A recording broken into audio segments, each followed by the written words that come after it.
Halo guys, halo. Jangan lupa subscribe Anjario ya.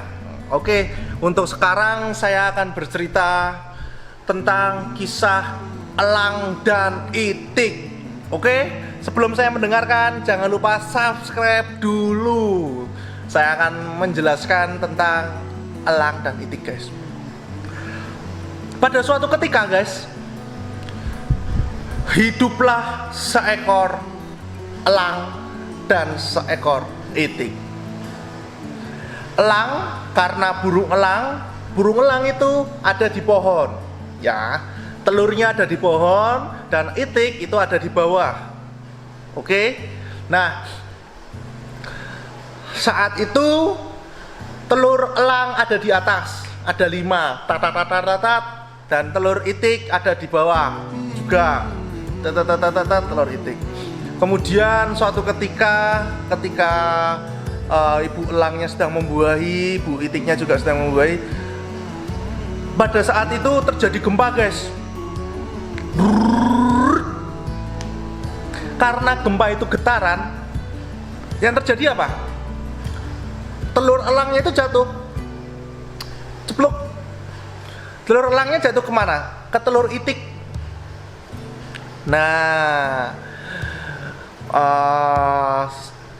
waktu demi waktu akhirnya elangnya itu menetas. Waktu demi waktu itiknya juga menetas. Telur elang yang di bawah juga menetas. Seperti itu. Waktu demi waktu mereka itu semakin bertumbuh. Yang elang itu belajar terbang meskipun jatuh, terbang lagi, jatuh lagi, terbang lagi, jatuh lagi, terbang lagi, akhirnya terbang. Kemudian yang itik, ya karena itik tahu kan, guys, itik itu cuma disembelih aja gitu loh. Dia nggak pernah belajar apa-apa gitu loh. Dia aja selalu ikut induknya, ikut ibunya gitu loh. Yang terjadi apa? Elang nggak ada yang ngajarin, guys. Elang nggak ada yang membuat dia terus bekerja untuk terbang kayak gitu loh. Akhirnya elang tumbuh dari kecil jadi besar, jadi itik gitu loh. Yang elang yang di atas tadi, wah sudah terbang, sudah memecah langit, sudah sampai ke angkasa, sampai terbang gitu loh. Mencari mangsa, bisa terbang kayak gitu loh. Suatu ketika si elang yang di bawah tadi, yang barengan rombongannya itik, itu penasaran dong, ngelihat ke atas. Loh, itu kok burung-burung kok bisa terbang ya? Loh, dia kok bisa sampai tinggi banget ya? Gitu loh. Terus dia menyampaikan sama temennya dong. Temennya siapa ya? Temennya itik, karena dia jatuh ke itik kan. Loh, guys, gitu. Itu kok bisa terbang tinggi ke atas ya? Itu kok bisa sampai tembusin awan ya? Kita bisa nggak gitu? Karena dia tanya sama itik, terus jawabannya apa? Nggak bisa dong, kita kan dilahirkan seperti ini. Kita nggak akan pernah bisa untuk terbang ke atas. Kita nggak akan pernah bisa memecah langit. Gitu, guys. Akhirnya elang yang awalnya sudah mempunyai cita-cita, waduh kok pingin, akhirnya jadi apa? Ya pupus harapannya, karena lingkungannya sekitarnya pupus. Akhirnya elangnya ya ikut itiknya, lari-lari, jalan-jalan, nyebrangin sungai, itik. Elangnya sudah mangsa bebek, sudah mangsa lain-lain, udah ke gunung, udah mancar langit, udah benar-benar ke atas. Akhirnya singkat cerita juga elangnya mati.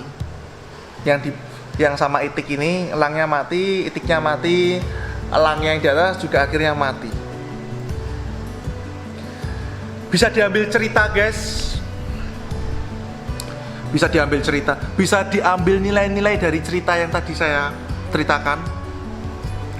Bahwa sesungguhnya, guys, kita itu semua diciptakan adalah sebagai elang. Kita itu diciptakan sebagai pemenang. Kita itu diciptakan sebagai seorang petarung, guys. Seperti elang gitu loh. Tapi yang membedakan apa? Lingkungan kita, guys. Padahal elang yang di bawah itu, padahal dia itu diciptakan bisa terbang, padahal dia itu diciptakan bisa sebagai pemenang, dia itu diciptakan sebagai seorang petarung, dia itu diciptakan sebagai seorang yang tidak pernah putus asa, seseekor. Tapi karena kerumunannya adalah itik, jadi dia di zona nyaman, tidak pernah belajar terbang, tidak pernah merasakan sakit, dia tidak pernah merasakan jatuh, dia cuma makan aja, terus menjalankan kehidupan, akhirnya mati. Yang elang mati sebagai itik, yang elang dia mati sebagai pemenang petarung. Itu juga dijalankan di kehidupan kita. Kalau kita pengen maju, ya kumpul sama orang-orang yang maju. Kalau kita mau biasa-biasa aja, ya kita bakalan kumpul sama orang-orang biasa aja. Kalau pengen kumpul sama yang, mohon maaf, pedagang-pedagang yang di pinggir jalan, ya pedagang-pedagang di pinggir jalan. Kalau mau kumpul sama pedagang-pedagang di mall, ya datengin mall yang punya siapa, diajak kenalan, minta gabung, seperti itu. Ya biar apa? Ya biar terus kita mendapatkan tantangan dan lingkungan kita mendukung itu, guys. Paham ya sampai sini ya? Tidak maksud saya mengesampingkan pekerjaan yang lain. Intinya adalah dari cerita ini semuanya pasti pengen berusaha, tapi bagaimana kita berusaha, kita harus pintar-pintar memilih lingkungan kita. Itu dari saya. Subscribe Anjario, jangan lupa terus tonton video-video saya. Kalau ada salah-salah kata, saya mohon maaf. Kalau ada yang kekurangan, mohon ditambahkan.